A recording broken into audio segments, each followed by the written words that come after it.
fucking Throttle House. I'm Thomas. And I'm James.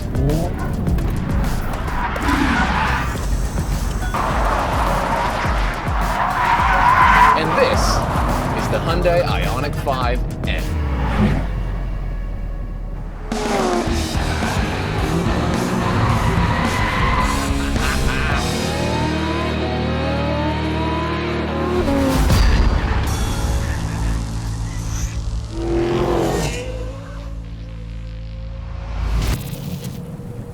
James, you're here because you know something, which you know you can't explain, but you can feel it.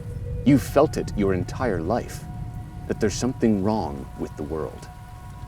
This isn't working. What? Why? Because I told you to be Morpheus. I am Morpheus. Listen, you gave me one evening to put the costume together. This is the best I could do. Morpheus doesn't have a condom on his head. It's a bald cap, and the glasses with the it was hard, okay? All the stores were closed. Right, but the whole point is it's got to be movie level, because then we have to believe that the blue pill equals the Ioniq 5N. No, I know. I brought the pills. That is disgusting. What's happened? Well, the M&Ms, they got a bit melty. They are M&Ms, aren't they?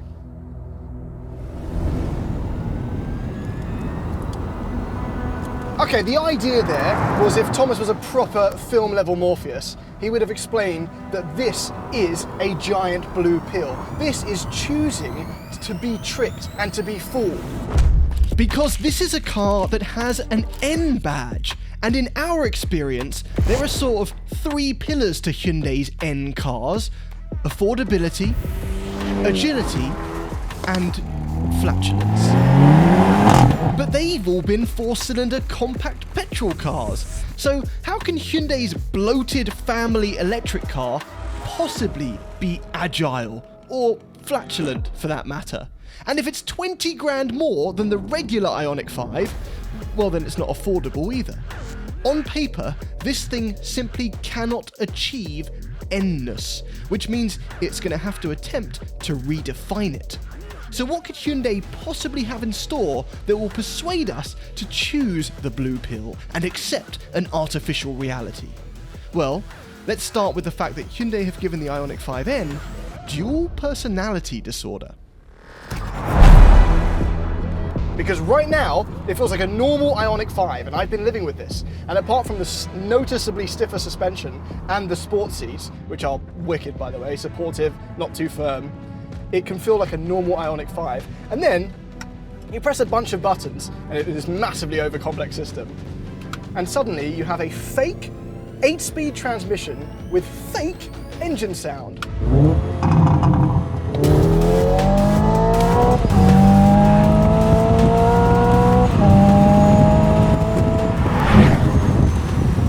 The execution of which is so good. It feels properly like an 8-speed transmission. It sounds good, it does fake burbles when you come off throttle. First gear is tall. If I go into 5th gear or 6th gear, it lugs. It's fake lugging, that's a fake lug. And I don't feel so normal, my brain is tricked. This is when I realize I am just a monkey in shoes, because it shouldn't be that easy to trick me. Slap my ass and call me Sally. I'm sold. And I can put different sounds on. This is the ignition sound, this is evolution. That sounds a lot more electronic. And then there's supersonic.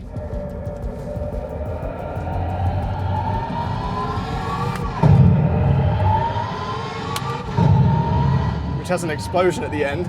And even crazier is I have stuff, like I can hit the rev limiter.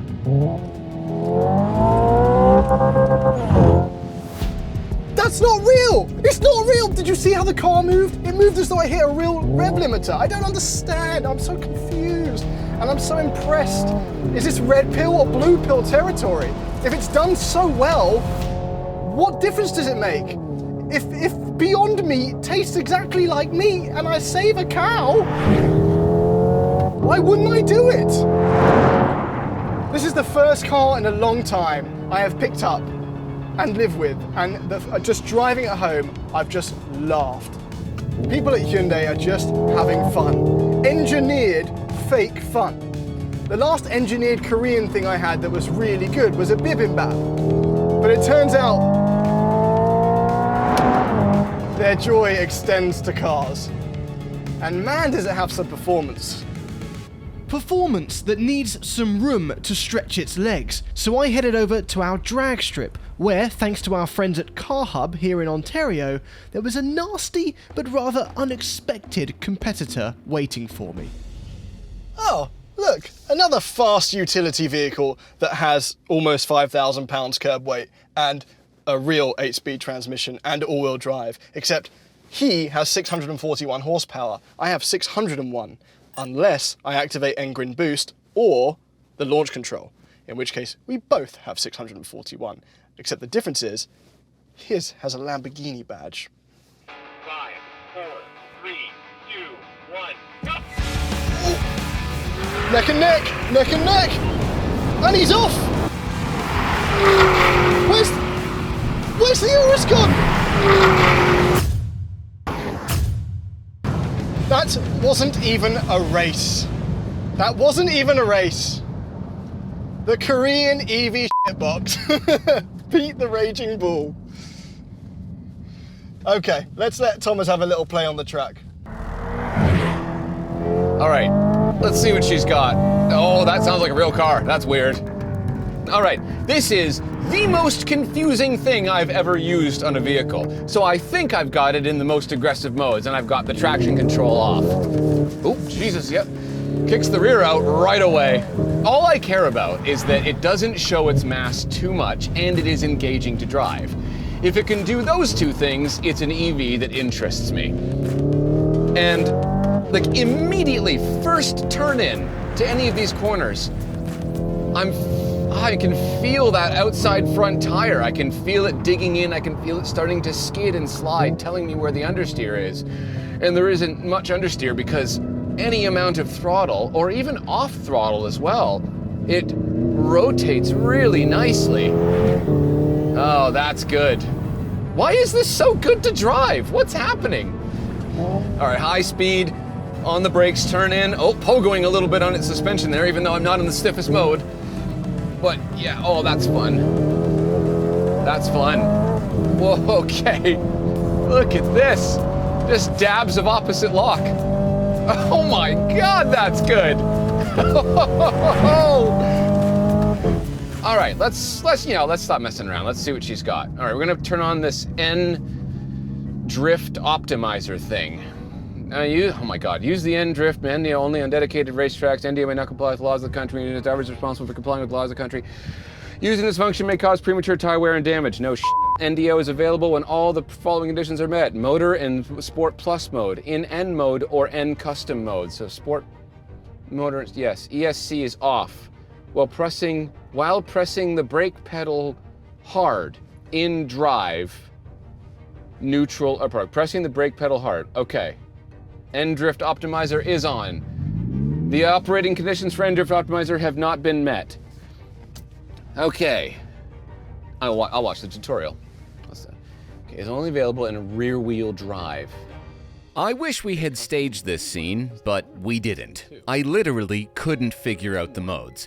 Eventually, James came over, and after some in-car and YouTube tutorials, we managed to get the Ioniq 5N in its rear-wheel drive only drift mode, which, annoyingly as it turns out, means turning off all the fun sounds and fake transmission.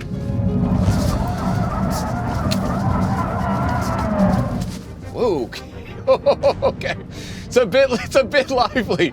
Okay, I see.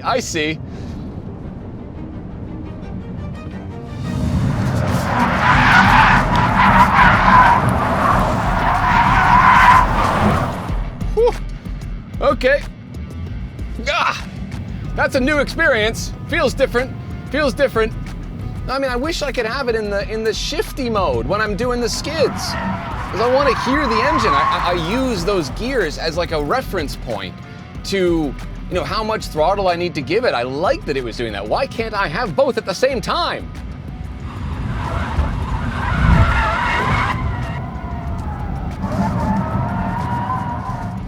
There we go. Getting the hang of it. It's different. It's different to a normal ice car. Other than the fact that it seems to decide when you're done adrift, as opposed to you. It's quite excellent. Definitely one of the best, I don't know, I guess, fake drifts I've done in a car.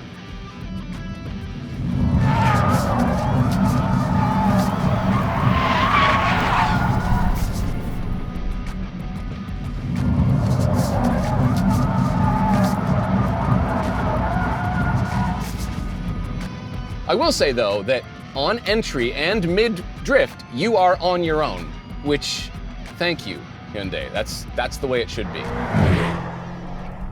Okay, time for the lap time. As usual, these laps were recorded at the beginning of the day when the tires were still fresh, and this is the fastest of 3 laps allowed. Now, the Ioniq 5N, weight is really the only downside to this car. You really feel it under braking, and slowing the car down is very challenging. And often it gets unsettled on mid-corner bumps, even though I didn't have the car in the stiffest suspension mode.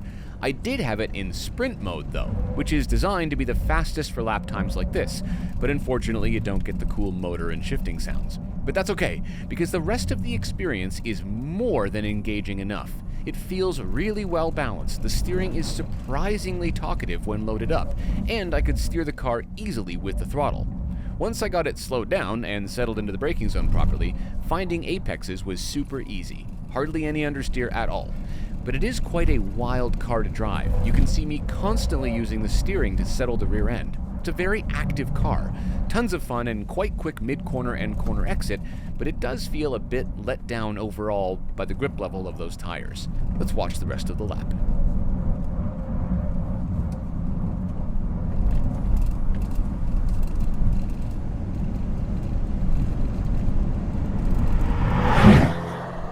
Okay, here we go. From the sidelines, that Yes. looked like a little bit of a handful. You scared the crap out of me when you were braking on the straight. Well, the cars are right off. What'd you? I've all over the seats. See, Wow. Even then. The N can't come in light-coloured seats. No. Just dark. Just for that reason. All Yeah, right. because you even warned me, you're like, careful, you're gonna go off in turn 1. I was like, Because I felt it. On the, Yeah, on the drag yeah. race of the braking zone, I felt it. but then you know what I did? I braked way earlier than I thought I was going to, and I still almost lost it. So there It you go. is a serious handful, this car. I Lots of fun. saved a life today. I saw it ripping out the corners, though. It is a very quick car. I'm It guessing. is. I'm guessing. All right, you're gonna guess. What do you got? I'm thinking, despite its power, Yep. because of its weight, Yep. it's somewhere in the FL5 Civic Type R area, the mid 113s. So just ahead of a Tesla Model 3 Performance, Okay. but just behind something like a Model S Plaid or an M2 Comp Okay. or a Mustang GT. Yeah, that was pointless. That was a waste of everyone's time. You're wrong. What? It did a 1:12:44. Whoa! So I believe it's in between the CT4V Blackwing And the Model S Plaid. and the Model S So Plaid. this tracks as quickly as a non-track pack Model S Plaid. Yes. That is, well, the Model S Plaid out here was a steaming hunk of crap without the track. But I really wasn't So- sure how this was going to shake up. Well, it's just, okay, so I don't really know exactly what part of the car the performance came from, whether Right. it was like just obviously the insane power coming down the straights, or but I'd like to accredit it to the handling balance, because Yes. I felt like I really could get it to the apex. It was like, there it is, and I made it there every time. I could rotate it on the throttle, I could rotate it off the throttle. It was great fun. We haven't been disappointed by an N car yet. No, honestly, no. It is a seriously spicy little car to drive, and I enjoy it. It's not little. And it It's successfully big as hell. successfully tricks you into thinking it's a nice car. Yes, it does. I'm gonna put this in here now. We don't need this Like anymore. I watched a video last week on the internet. Where else? Yeah, the internet, eh? I Thanks yeah. for specifying. Well, I was watching one horse, but it wasn't. They were doing that thing where they collect its. They trick it and they move its. But the whole time it thinks it's. So I felt in this car that I was that horse. So I still got off. Okay. Do you know what I mean? Well, I do, because we're gonna have to censor all of it. They won't have any idea. I'm gonna just stop browsing Reddit by all. Just getting a bit, yeah. Okay, yeah, anyway, thank you for that. This is a great looking car, by the way. Fantastic. You know what it is, though? It's 10% too big in every dimension. I would say 20%. Fair enough. It photographs like a hot hatch. Yeah, And it's massive. And it's deceiving. It's deceiving. However, Looks so good, though. proportions are perfect. Yep. The end stuff is great with Yep. the red and the air ducts and the performance blue. This little end badge. This comes in fun colors as well. There's something satisfying about how thin this badge is, by the way. I don't know if weight savings. Weight Yeah, savings. 100%. Yeah, It's got that's where they save a the- giant spoiler. It doesn't look like a spoiler, but like the It's- car, yeah, it starts here. The car is here. That's all spoiler right there. Look, it looks like a toy. It absolutely looks like a toy. Yeah. You know, it's been sitting in my driveway and it just like, nothing says toy like this color combination. But they have other fun stuff. There's Soultronic orange. You can get this in like a gloss metallic orange. I saw that. It looks good. You can get it in a matte gray, Yeah. black, normal gray. I think I would do this or the matte gray. I honestly like it in every color I've seen it, but I think that the matte colors suit this little design bit here better. Yeah. Matte color, yeah, the matte paint, like this little like angle, crunchy side. That's I think true. That's true for the normal Ioniq 5 as well. That's exactly right. But no, I'm not over the retro tail lights or headlights or anything. I think it's still super fun, and it's got a noon marker. It does. That's not a new marker. So you can It's so that you can figure out your apexes on the front end. Should we pop inside and have a look what they've done? Yeah. Okay. Okay. Oh, look, it's a supercomputer. I still don't understand how to work this car. Because not only are there a million different screens and menus, like there's performance stuff here, but Yeah. then there's also performance options here, and then you scroll down, there's more there, and then you go back here. But you can do those things in that menu as well. But if you don't have certain parameters set, it won't let you go into them, and you can't activate them from here. I still actually don't know the scenario in which you can use this toggle for the end drift optimizer. Conditions not met is something we've been seeing all day, and then we've somehow managed to jimmy Yeah, it. because you got to have it like in this mode, so that thing's on, but you can't have the sound on. Well, and then you can do it's just You'll be pleased to know I watched a 3-minute tutorial to how to get into the right launch control. stressful, man. And that starts with, make sure you go to the end modes, press oh, see, no, you're out. this, Yeah, and then press the tutorial. right. It's like a video Make game. sure you watch a tutorial on how to work your car. Yeah, so, see, where am I now? How do I get to the... Oh, turn the engine might as well on. give this a rev, I will give it a rev, yeah. Just hold it down, give me a My mechanical sympathy says that I shouldn't do that. That's fun though. It is really That's so fun. much fun. It is just so silly. So we got but- some end stuff going on. Obviously we got ends amounts of buttons on the steering wheel. Yeah. Batman's over here. Perforated right? steering wheel. We got these bucket seats, which are, I think, pretty good. I've done long journeys in them now. This armrest is a bit hard. I suppose it's a bit hard. Yeah, does it hard. move at all? No, just the no slidey console thing? Yeah, no slidey console. That was one of Yeah. our favorite things. Yeah, well, still most of the Ioniq 5 stuff is present. Tons of storage. Rear seat passengers have tons of leg room. Oh, and you can also still still move forward and recline it. Yeah, exactly. And Harrison, who's 6'6", also can fit super comfortably. Yep. That's one of the benefits of it being an absolutely massive car. I will say that this is one of my favorite shifter designs, weirdly. Yes, I like it too. Right? Like, it's really easy. It's like you just knock down, you go boom, and you put it in drive or They're park doing or that on their whatever. ice cars now. Right? They're doing What that. happens when you push it up and down? What does that mean? Oh, nothing happens. It's Nothing just happens. a twisty. Okay. Good backup cameras, Good, by the but way. great backup camera. Yeah, yeah. Fun head-up display with really great graphics. Yep. You know, we lose sunroof privileges. It gets dark. Yeah, but I mean, I suppose save weight where you can, because... I think this has been such a lovely. I don't know. I feel like we've done a slew of good cars recently because or just something's right with the world. It just feels happy, and this is just hope in a car. Yeah, well, because, this absolutely is hopeful, because if we can find a way to make these a little bit lighter and have a little bit more range, I'm fine with this as a potential future. Like, I do want to be able to drift in the cool shifty modes. That's depressing. Yeah, make it fun everywhere. But I mean, otherwise, this has just been, You know, the keys light. That's a bit boring. Very, Yeah. it feels cheap. yeah. But my question to you is, I don't think this is priced terribly. No, but it is so expensive, though. No, I agree with you. But it won't be in a week. But like in terms of the, I know, in terms of the performance, like what were the cars that were right near it on the leaderboard in terms of raw performance? Yeah. Well, beat an Urus in a drag race, first of all. Be an Urus. Yeah. Mustang PP2 Yeah, was on the track. CT4V Blackwing, how much are those?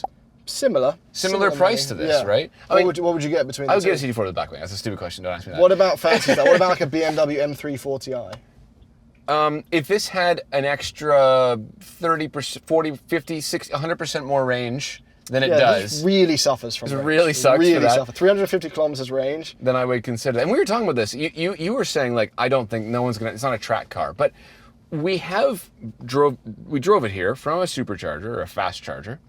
We tracked it all day long.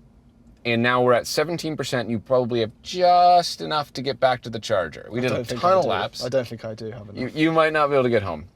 Yeah, but it's okay. That's not relevant to me. I'll be home in my bed, cozy, comfy, warm, and you're on the side of the road with a tow truck. That's, that's the life you've chosen if you have an EV. And especially this one. Yeah. The question is, though, the big one that I have for you, Mr. Engelsman, is, would you take the red or the blue pill? I have to speak to Morpheus about that. James, this is it. This is your last chance.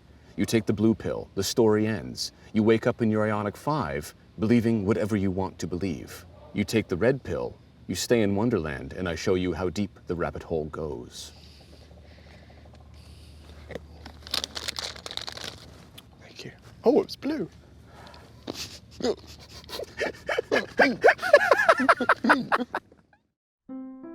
Okay, honestly, you did not plan that at all. It could have been any colour from that bag. But jokes aside, that is most likely the pill we would take. After much discussion, we agreed that allowing the Ioniq 5N to trick us into a good time is a reality we are willing to accept. Also, there's precedent for it in the car world. Almost all modern petrol sports cars manipulate sound and feedback to make the car seem more exciting than it is. So why can't an EV? That does mean it comes with EV drawbacks, though, and gasoline sports cars still exist and are still being released and revealed. So while we aren't embedded deeply in an EV-only future yet, why not get one of those instead of one that fakes it, even if it does fake it really well? But if you look at it from the perspective of it being an already good EV that has been molded into something that can give you Urus-beating straight-line performance, a frankly incredible lap time, and genuine N levels of fun, then it is a wondrous success. In making the Ioniq 5N, Hyundai have proved that the future for car enthusiasts is a little heavy. Okay, a lot heavy, but no less bright. Thanks for watching.